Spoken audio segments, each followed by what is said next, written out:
We're all feeling a million raging emotions right now. I am angry at these terrorists. ISIL's weak. I know it doesn't look like that right now, but it's the truth. This is Waleed Aly, the Reza Aslan of Australia. For years he's been campaigning for people to stop being so worried about ISIS and Islamic terrorism. He's also been somewhat critical of Western anti-terrorism measures. But there is no genocide happening right now. We don't need to prevent genocide by supporting the Iraqi military to re-establish control of Iraq, do we? Well, there are thousands of people who've lost their lives. There's 1.8 million people who've been displaced in Iraq from their homes. I'm not really sure that you could downplay the seriousness of what's going on there. Now, in a segment on the project, Waleed Aly said some interesting things about the Paris attacks. He starts out by making a distinction between ISIL's leaders in Syria and their followers. What we don't know yet is if the attack was planned, ordered or funded by ISIL's leaders in Syria, because the problem is, this is what ISIL do. They take credit for any act of terrorism on Western soil so that they appear bigger and tougher than they actually are. And this is a distinction without a difference, because all that matters is the damage that ISIS and their influence have done, and the people that have suffered. Whether or not it was planned by leaders in Syria is fairly inconsequential. The result is the same. Now you might be thinking, well, ISIS itself is only a symptom of the bigger problem. Islamism is the main issue. It's the ideology that's driving these groups and terrorist attacks. But that's not where Waleed's going with this. He's going to talk specifically about ISIS because there's an angle there that he wants to focus on. ISIL don't want you to know they would quickly be crushed if they ever faced a proper army on a real battlefield. They want you to fear them. They want you to get angry. They want all of us to become hostile, and here's why. They want to start World War III, a global war between Muslims and everyone else. That's what they want to create. They want societies like France and here in Australia to turn on each other. So at this point, I think most audiences would view this as a simple positive message. You know, non-Muslims shouldn't be directing their anger they have for Islamists at secular freedom-loving Muslims. Muslims and non-Muslims shouldn't needlessly attack each other, we shouldn't have chaos, etc. All basic stuff that should go without saying. But Waleed goes a little further than that. They want countries like ours to reject their Muslims and vilify them. We need to look at the teachings of the Quran. It is about, killing and beheading the non-believers. So if you're a member of parliament or a has-been member of parliament preaching hate at a time when what we actually need is more love, you're helping ISIL. And with that, Waleed's position has changed drastically. What we thought was a pretty simple and straightforward argument is now entirely different. So firstly, I recognise it's Pauline Hanson, but let's take an objective look at what Waleed calls spreading hate. We didn't hear anything about Muslims as people, we didn't hear any hateful language, we just heard about the content of the Quran, horrible verses like Surah 8 verse 12. I will cast terror into the hearts of those who disbelieved, so strike them upon the necks, and strike from them every fingertip. Ah, no, what have I done? By showing these verses, which you can look up right now, and pointing out the obvious fact that they are horrible, me, along with many atheists, ex-Muslims and public figures around the world, we're all spreading hate, according to TV personality from the project, Waleed Aly. For him to frame this in such a way speaks volumes. So I wonder what his response would be to ex-Muslims saying the exact same thing. You can reduce it to what is it that unifies them, and ultimately you will get to the Quran and the Hadith. The Quran, the Hadith, the Day of Judgment. The belief in the Day of Judgment. And if you take those three concepts, then it's far from a religion of peace. But there was one guy in particular who would print out verses from the Quran that were just horrible, right? These horrible verses, and he would just hand them to me and not say a word and just be like, look at this. And, this was my first time really looking into it. And I think this is the case for so many Christians and Jews and Muslims who leave religion, that they were like, well, when I really looked into it, it didn't make a lot of sense, or there was some horrible stuff in there. Oh no, there's more of that hatred. And there's probably a substantial IQ difference between these people and Pauline Hanson, but the message is the same. So do you think that Waleed would be consistent and accuse these people of spreading hate or vilifying Muslims? He would not dare. He would be laughed out of the studio. But in this case, he picked just the right person to push the same argument, which is now as follows. If you criticise Islam as it's written in the Quran, Muslims will join ISIS and attack us, and it's your fault. That sounds familiar. That's right, it's the exact same argument that's put forth by the Islamist group Hizb ut-Tahrir. When deconstructed, Waleed's argument is no longer a moral one against random bigotry and violence towards Muslims, it's against criticising Islam at all. Well, that should be very concerning for anyone who believes in secularism and freedom. Is Waleed Aly the kind of person who would blame the Charlie Hebdo victims for their own deaths? Let's go through his scenario step by step.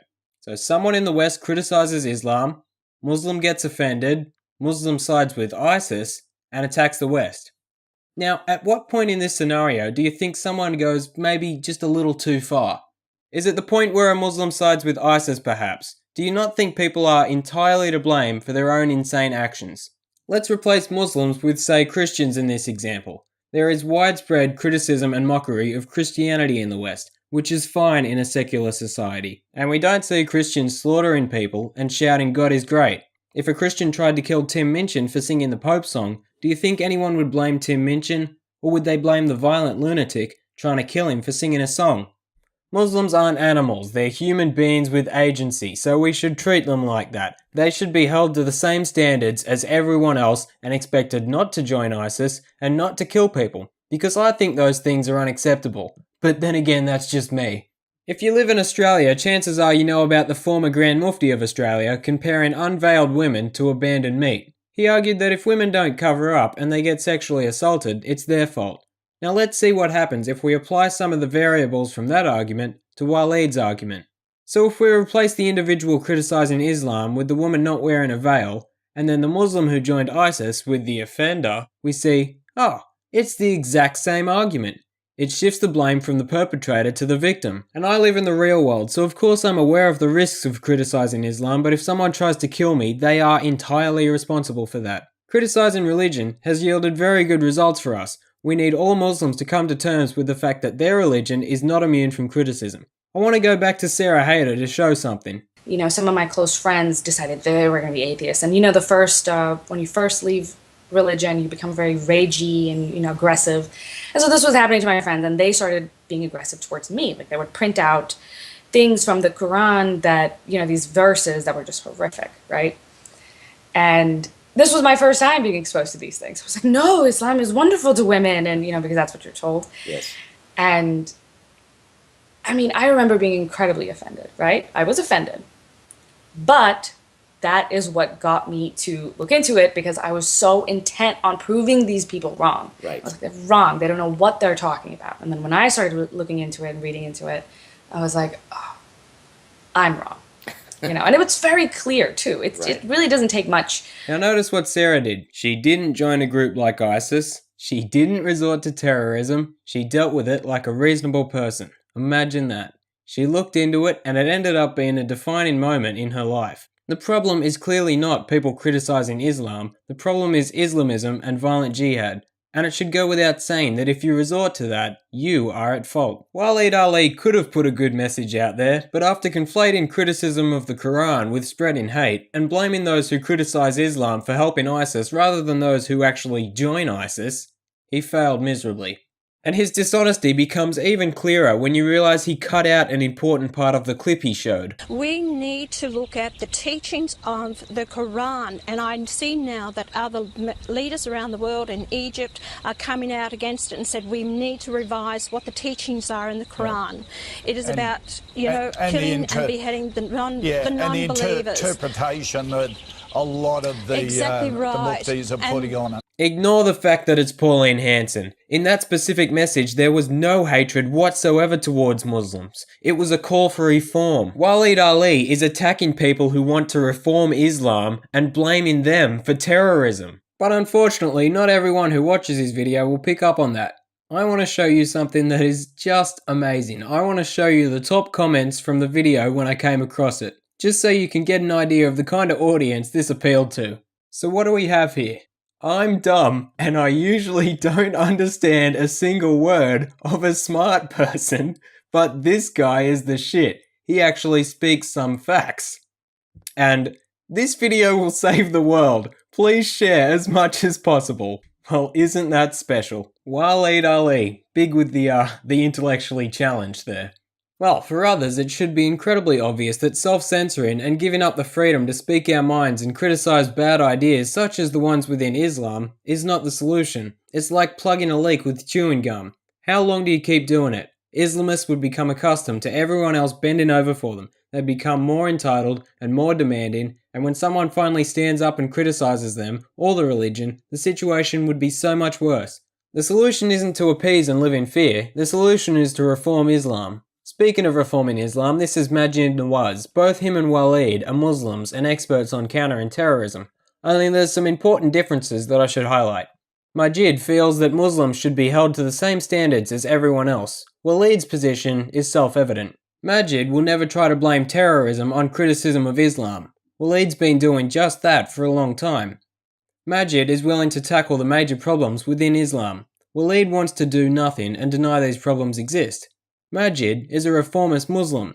Waleed is an Islamic apologist. And this is how you tell the difference between a reformer and an apologist. Now, Sam Harris and Maajid Nawaz recently did a Late Line interview, which if you haven't seen, you really should. And this comes at a very important time. I think we're seeing the start of a reform. I think we're going to see more and more Muslim reformers come forward, and that'll encourage others and so on. And with any luck, Islamic apologists like Waleed Aly won't be able to get away with their bullshit obfuscation and blame shifting any longer when they're up against real progressive liberal Muslims who are actually fighting the problem. Because if there's hope for a less extreme Islam, then it's these Muslims that'll bring that about, and not solutionless phonies like Waleed Aly. It's incorrect for we, as Muslims, and generally, actually, I'd say those on the left of centre in this debate, to insist that Islamists and jihadists have nothing to do with Islam. That's actually an exercise in dishonesty. Of course they have something to do with Islam. I would argue it's equally incorrect to say that they are Islam per se, because of course I'm a Muslim and I'm not ISIS, I'm not an Islamist. And so I think the answer is somewhere in the middle, and that is that they have something to do with Islam. And the something there is that they are using certain passages in the scripture, as Sam correctly mentioned.